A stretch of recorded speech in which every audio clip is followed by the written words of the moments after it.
Sa loob ng compound na ito sa Barangay Tambo, Parañaque City, tangke-tangkeng corals at iba't ibang klase ng mga lamang dagat ang tumambad sa mga otoridad pasado alas 10 kagabi. Ilegal na ibinebenta at pinaparami raw ang mga ito ng suspect na kinilalang si Davy Ang. Matapos subaybayan ng 2 buwan, nagkasa ng buy-bust operation ang pinagsalim na puwersa ng NBI, BIFAR at DENR. Prior to the operation, our command was able to receive very reliable information regarding the illegal activities of this subject, wherein we were able to establish the large-scale selling of live corals, hard and soft corals, among others.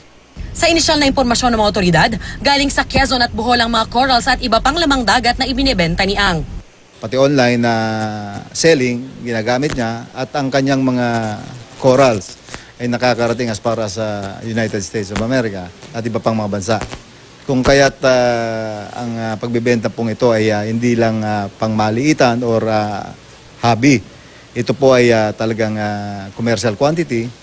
Sa ilalim ng batas, bawal ang pangunguha, pagmamayari at pagbebenta ng mga corals. Tanging mga mananaliksik lang ang pwedeng mabigyan ng permit para magkaroon ng mga ito. Ang ibang mga lamang dagat naman tulad ng nakita sa bahay ni Ang, kailangan pa ng permit para maibenta. Ayon sa BIFAR, tanging permit para sa pagbebenta ng isda lang ang meron ng suspect. Ang mga nasamsam na patuloy na iniimbentaryo ng BIFAR ay mapupunta sa kanilang pangangalaga. Imumungkahi raw nilang ibalik ang mga ito sa karagatan.